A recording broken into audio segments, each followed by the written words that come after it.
근데 사실 넉넉한 헌금과 넉넉한 마음을 갖는다는 것은 말처럼 쉽지는 않아요. 머리는 아는데 자존심이 허락이 안 될 수도 있고요. 기분이 나쁠 수도 있어요. 그리고 기분이 나쁘면 자꾸 이 기분에 따라서 옳고 그름을 내가 막 정하려고 그래요. 여러분, 세상의 옳고 그름이 많은 사람의 감정에 의해서 결정된다는 거 아십니까?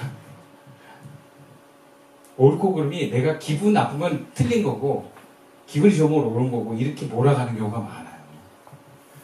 그래서 내가 아깝고 뭔가 이렇게 헌금 내는 것이 싫으면 그걸 못하게 만들어버리는 경우도 있어요.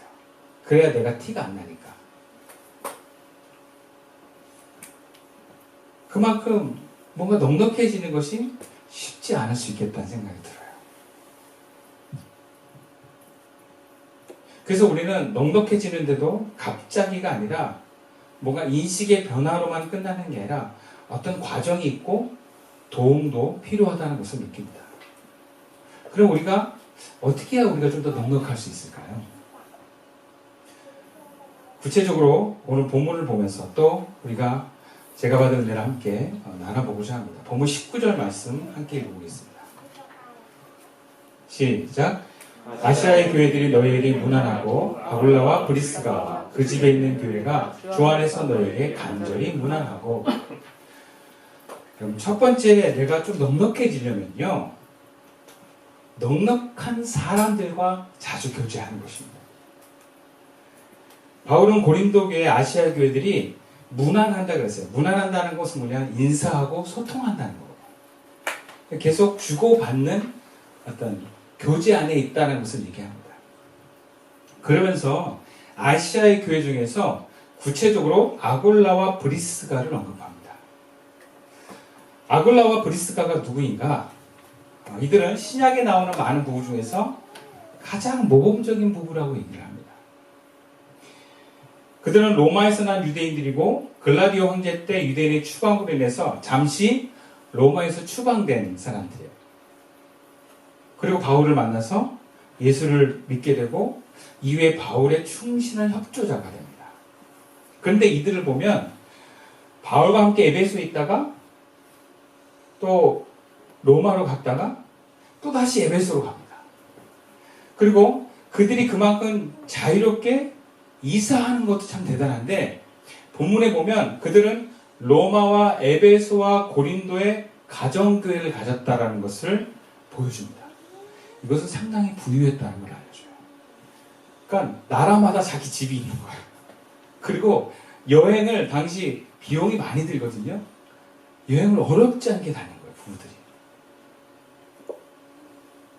그러니까 브리스가 아울라는 넉넉한 사람들이라는 거예요.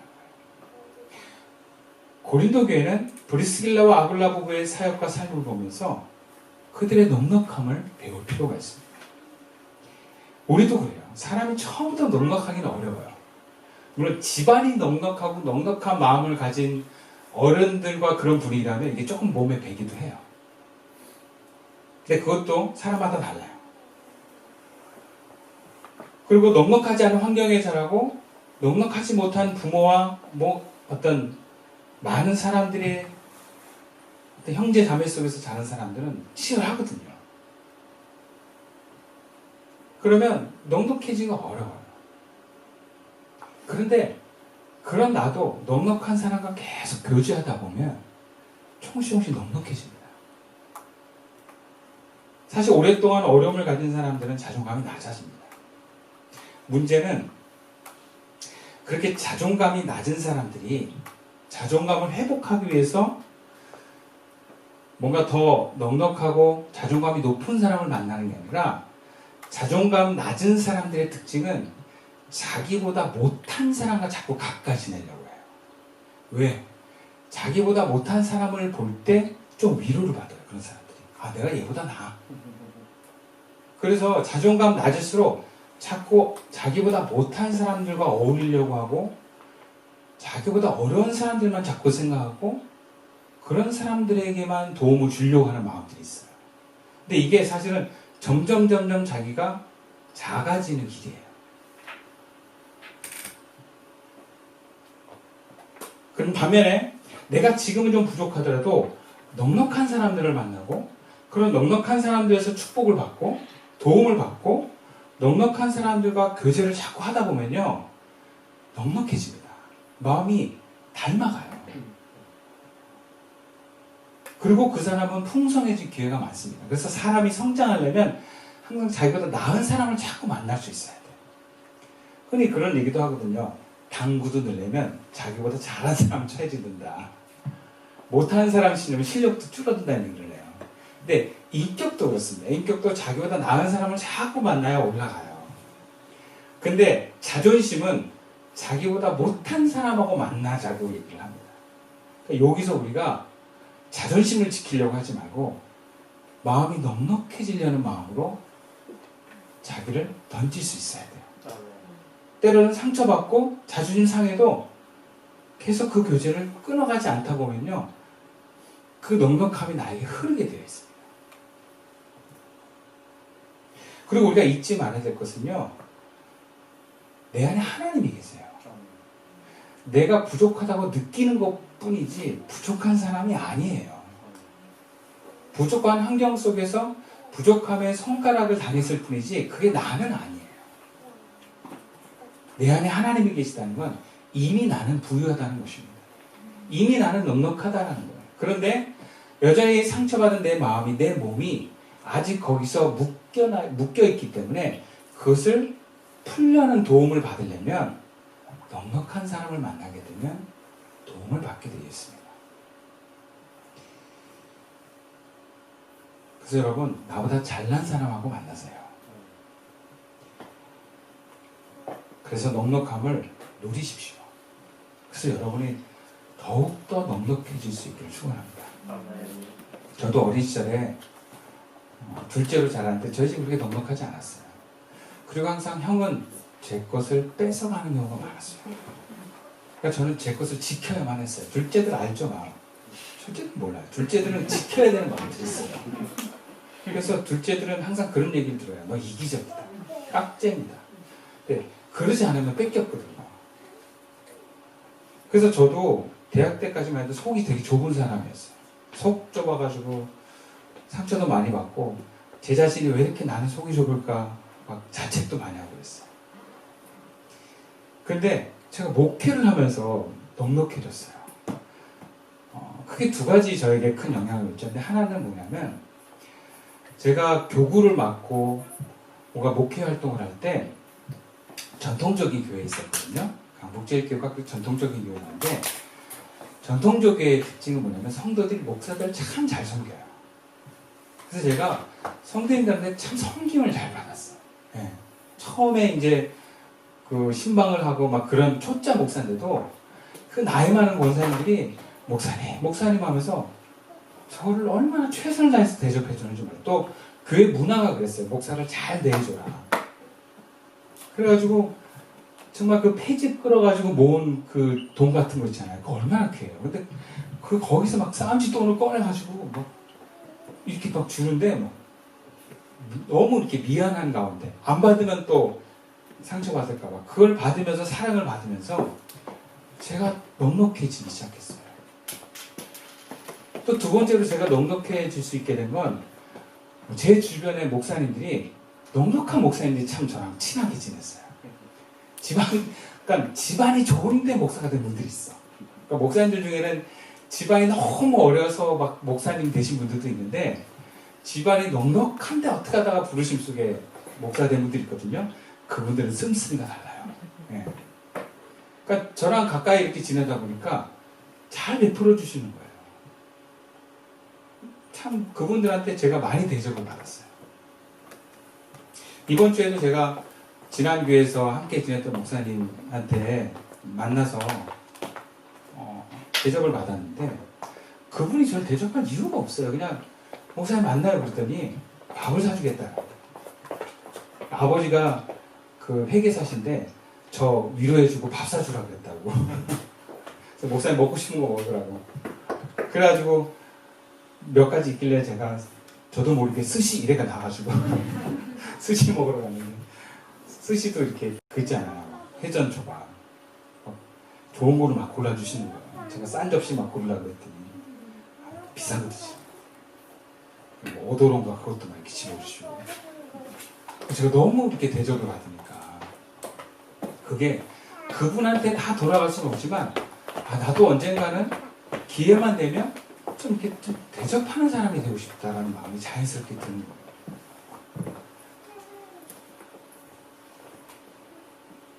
제가 기도하면서 이런 질문했어요. 주님, 제가 이분을 왜 만났을까요? 이분이 만난 의미가 뭘까요? 근데 제 마음을 보니까 이분을 만나면서 제 마음이 넉넉해지더라고요. 저는 그런 생각이 들었어요. 제가 오늘 설교를 하면서 주님이 제 마음이 구질구질하게 원하지 않으셨던 것 같아요. 제 마음부터 넉넉하게 채워주시는 걸 느꼈어요. 저와 여러분이 넉넉해지는 걸 주님이 원하세요. 근데 그냥 안 될 때는 주님이 넉넉한 사람을 붙여주세요. 그러면 피하지 말고 누리세요. 그리고 나중에 여러분이 또 넉넉해지면 그거 다시 베풀면 됩니다. 그래서 정말 주님의 넉넉함이 뭔지를 우리 몸과 마음이 누릴 수 있기를 축원합니다. 두 번째 우리가 넉넉한 교회가 되려면요. 우리 본문 3절 말씀 다시 한번 읽어볼까요? 시작. 내가 이를 때에 너희가 인정한 사람에게 편지를 주어 너희의 은혜를 예루살렘으로 가지고 가게 하리니. 여러분 우리가 넉넉하려면요. 기억하세요. 낭비할 각오를 하세요. 다른 표현으로 리스크를 감수하셔야 됩니다. 바울은 고린도 교회에 예루살렘 구제를 위한 연보를 요청했을 때 고린도 교회가 1년 동안 연보를 내질 않았어요. 근데 속을 아까운 것도 있는데 그들이 가장 큰 이유는 뭐냐면 바울을 못 믿겠다라는 거예요. 우리가 이렇게 헌금을 했을 때 이거 바울이 혼자 다 먹으면 어떡하냐, 혹은 뭐가 이 관리가 안 되면 어떡하냐, 이런 염려가 없었어요. 다시 말하면 위험을 감수하기 싫다라는 거죠. 근데 여러분 넉넉하지 않고 쪼잔한 사람들을 잘 보면 잘 따집니다. 위험을 감수하지 않아요. 가정에서도 낭비라는 이유로 자녀들에게 용돈 주는 것을 인색해하는 부모들이 있어요. 돈 쓰는 것을 어려서부터 낭비할까봐 필요한 것에만 쓰게 하는 부모님들이 있거든요. 근데 그런 자녀들은 나중에 돈은 잘 모을 수 있을지는 모르겠는데 남들한테 이렇게 잘 베풀기는 어려워요. 남들한테 베풀 때도 뭔가 이렇게 따질 수 있어요. 돈은요, 잘 쓰는 사람이 잘 써요. 근데 잘 쓰는 사람 보면 어느 정도 낭비할 각오를 합니다. 그러니까 리스크를 감수를 해요. 마음도 그렇습니다. 마음도요, 상처받을 각오를 해야 넉넉해져요. 근데 상처 안 받으려고 막 하면 마음이 계속 좁아질 수밖에 없어요. 사람 만나는 것도 상처받을까 봐 막 가려요. 그 사람은 계속 마음이 좁아져. 근데 내가 상처받더라도 한번 이 사람하고 교제해보자. 그렇게 자꾸 도전하고 위험을 감수하는 사람이 점점 넓어집니다. 나보다 잘난 사람이 있는 게 초라해질 가능성이 있어도 넉넉함을 배우기 위해서 다가가는 겁니다. 물질에 대해서 우리가 넉넉함을 갖는 건 낭비할 각오도 할 수 있어야 되는 거예요. 우리에게 중요한 것은 낭비를 막는 게 아니라 얼만큼 많이 충분하게 흘려보내는 게 더 중요해요. 아까워하지 말고 필요한 것에 넉넉하게 보낼 수 있는 것. 여러분 그게 사랑입니다. 사랑은 아까워하지 않는 거예요. 우리가 남들한테 쓰는 걸 아까워하는 사람들은요, 자기를 굉장히 사랑하는 사람들이거든요. 자식한테 돈 안 아껴요. 뭔가 내가 사랑하고 나와 관련된 것은 굉장히 아낀, 이게 풍성한 사람들은, 거기에 갇혀져 있는 사람들은 남한테 하는 것을 굉장히 가려요. 근데 그런 거 구분 없이 흘려보내는 사람, 그게 넉넉한 사람이라는 거죠. 여러분 우리가 일반적으로 그렇게 알고 있어요. 낭비하면 안 된다. 하나님은 낭비하는 거 싫어하신다. 여러분 성경을 잘 보셔야 돼요. 예수님께서 말씀하신 누가복음 15장에서 탕자의 비유가 있습니다. 근데 그 아버지를 하나님 아버지로 비유를 하는데, 여러분 그 아버지가 얼마나 낭비가 많은 분이라는 걸 우리가 알아야 돼요. 아버지는 아들이 요구하는 재산을 아까워하지 않습니다. 둘째 아들이 요구하는 재산은요, 아버지가 죽었을 때 받는 3분의 1이에요. 근데 그게 갖고 있는 현금 자산이 아니고 모든 땅과 집과 이런 걸 다 포함하는 거예요. 근데 아버지가 둘째 아들이 요구하는 걸 줬다는 건 뭐냐면 지금 현재 땅과 집을 팔아서 줬다는 거예요. 그 아이가 벌어올 것을 기대한 게 아니라 사랑으로 준 거예요. 다 없어졌잖아요. 낭비예요, 여러분. 그리고 그 재산을 다 탕진하고 거지가 된 아들을 향해서 엄청난 잔치를 베풀어줘요. 살찐 송아지를 대접한데, 이거는 정말 큰 경사잖아요. 장가 갈 때 이런 큰 경사 아니고는 마을 주민들을 다 초청해서 잔치를 베푼 거예요. 이게 또 얼마나 낭비예요. 근데 아버지는 아까워하지 않아요.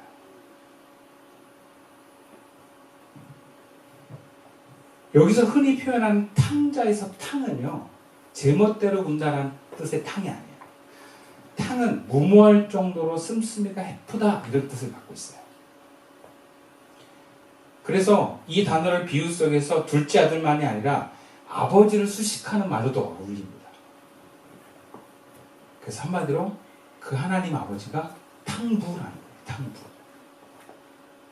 이를 두고 어떤 신학자는 이렇게 정의합니다. 하나님은 우리를 위해서 정말 낭비를 많이 하신 분이다. 여러분이 받은 은혜를 생각해 보세요. 하나님이 받은 은혜만큼 우리가 하나님께 돌려드리나요? 하나님이 우리에게 얼마나 낭비를 하셨나요? 그렇지 않아요? 낭비라는 게 뭐예요? 아낌없이 부어주고 회수할 것을 생각하지 않는 거거든요. 하나님이 우리를 구원하시고 우리에게 많은 은혜를 베푸셨지만 은혜를 부어준 것만큼 달라고 하지 않으세요? 저도 가끔 그런 생각을 해봐요. 우리 교인들 중에 같이 신앙생활 나간 분들 있잖아요. 제가 얼마나 정성과 마음과 이거 쏟아서 흘려보냈겠어요. 근데 그렇게 전화로 통보하고 문자로 통보하고 그렇게 나가버리면 야, 이게 뭔가 막 이런 생각이 들어요. 야, 이거 진짜 낭비 아닌가? 근데 원래 하나님 나라는 그런 거예요. 네. 회수할 거 생각하고 하는 게 아니고 그냥 감동이 되는 거 흘려보내요.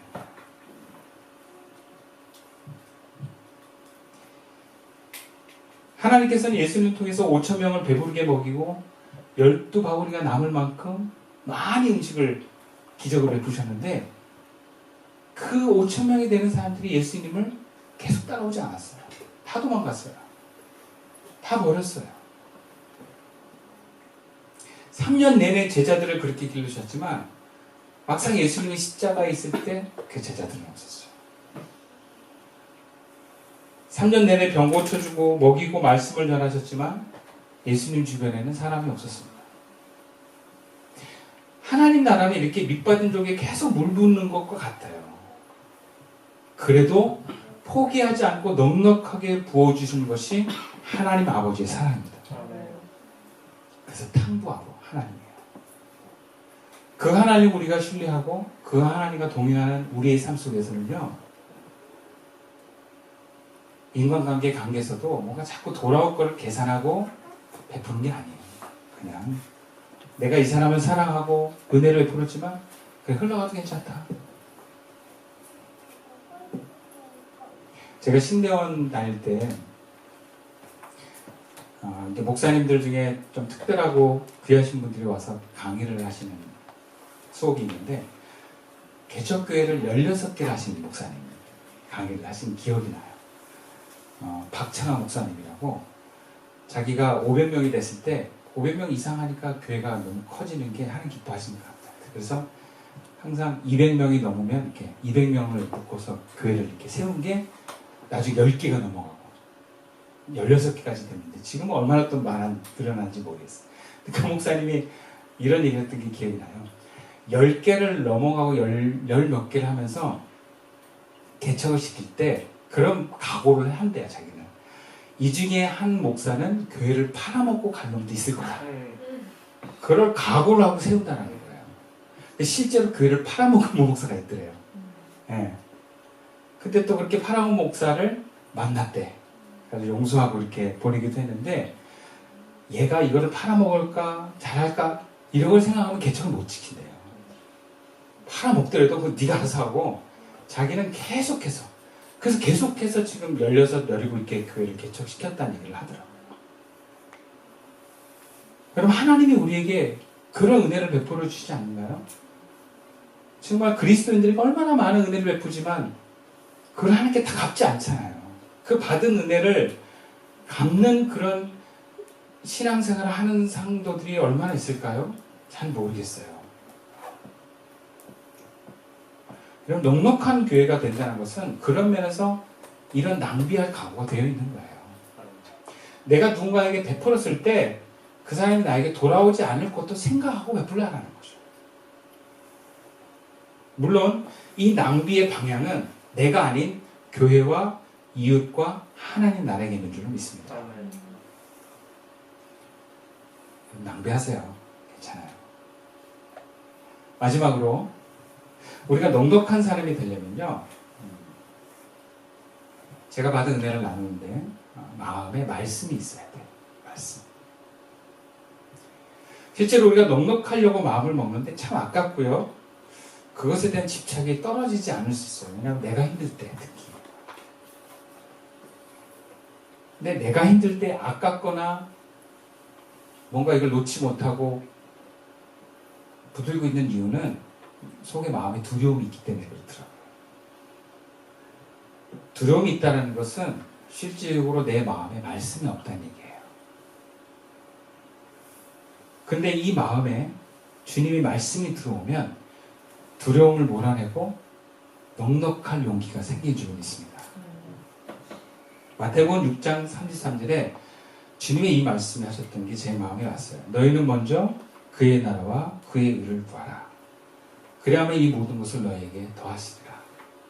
이 말씀이 오면 먼저 그의 나라와 그의 의를 구하기 위해서 넉넉해질 수 있는 용기가 생겨요. 왜? 그래야만 이 모든 것을 너에게 더하시리라. 그 믿음이 오기 때문에. 믿음은 말씀 위에 세워집니다.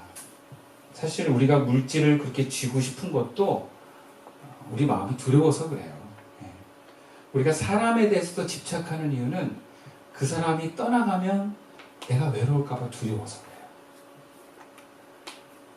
물질로 행복하게 살 수 있다고 믿고 그 물질이 너무 소중하다고 믿으면 믿을수록 그 물질을 놓지 못하게 됩니다.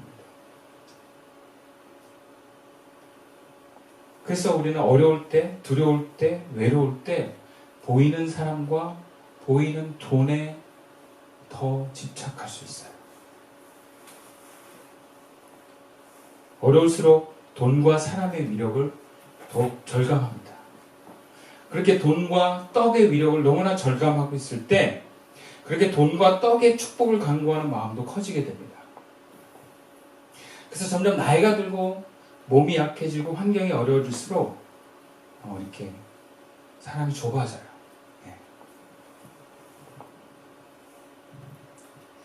코로나도 위기를 경험하면서 돈의 어려움을 경험하면서 돈에 집착하지 않던 사람들이 돈에 약해지는 모습들을 봅니다.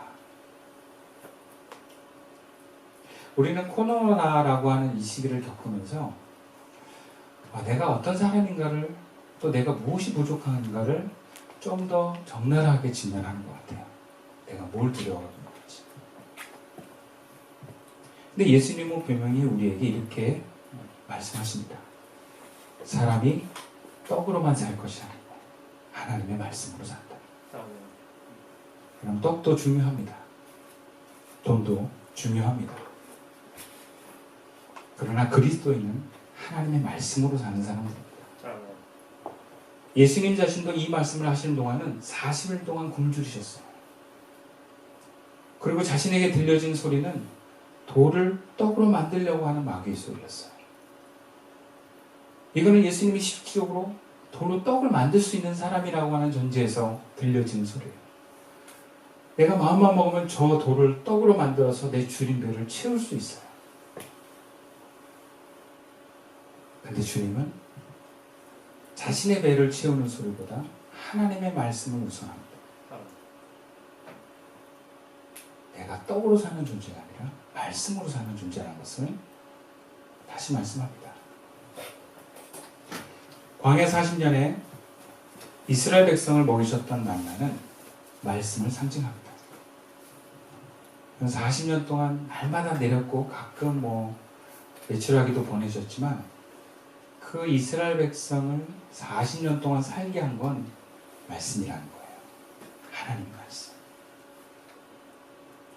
아무리 어렵고 힘든 시기에 돈 몇 푼이 우리를 먹여 살리는 게 아니라 우리는 말씀이 있으면 삽니다. 말씀이 있다는 건 하나님이 함께 계신다는 거예요. 마음에 말씀 있는 사람이 넉넉한 사람이 될 수 있습니다. 제가 음성교회 설교를 하고 나서 음성교회에서 저에게 사례들을 그날 못 줘가지고 목사님을 통해서 연락이 왔어요. 계좌번호 달라고. 근데 그때 저에게 딱 20만 원이 필요했거든요. 왜냐하면 윤희가 패드를 사야 되는데 19만 9천 원짜리 패드를 사야 되는 상황이었어요. 고장나가지고. 그 20만 원을 딱 주려고 하는 그 상황 속에 제가 처음에 들었던 생각은 윤희 패드 값이다. 그 생각이 딱 올라오더라고요. 근데 제 계좌를 빌려주려고 하는 순간 뭐가 자꾸 걸려. 마음이 뭔가 걸려. 그래서 이거 아닌 것 같다. 그래서 묵상을 하다가 아니다. 이건 나한테 올 게 아니다. 내가 지금 윤희 패드값이 필요하지만 이거 하나님 다른 통로를 주시고 이거는 이 교회로 흘러가야 되는 것 같다. 교회 추수감사 헌금을 통해서 이루단 선교사님이 보내주는 부분이나 우리 음향기기에 들어가는 부분에 흘러가야 되는 교회로 가야 되는 것 같다. 근데 그게 아깝잖아요. 머리는 선데 마음이 안 되는 거야. 그래서 잠시 기도를 했어. 근데 말씀이 오더라고요. 너희는 먼저 그의 나라와 그 일을 구하라. 그래. 교회가 필요한 것을 내가 먼저 구해드리구나. 너에게 필요한 것을 더해주시는 주님의 말씀에 대한 믿음이 생기면서 기꺼이 제가 교회 계좌를 풀어줬습니다. 오늘 말씀 마치겠습니다.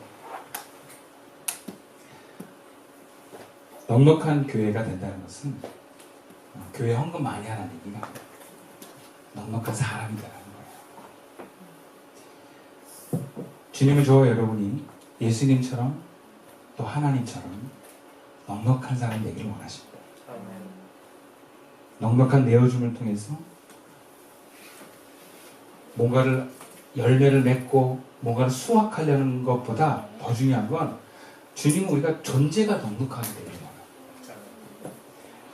샘도요 종류가 많아요. 그냥 물줄기가 조그맣게 나오는 샘도 있고요, 물이 콸콸콸 흘러나오는 샘이 있어요. 어떤 샘이 되기를 원하십니까? 작지만 여러분, 우리 교회가 물이 콸콸콸 넘치는 그런 샘이 나는 교회가 되어야 되지 않겠습니까? 그런 저와 여러분이 될 수 있기를, 여러분의 삶이 풍성해질 수 있기를 주님에게 축원드립니다. 기도드리겠습니다.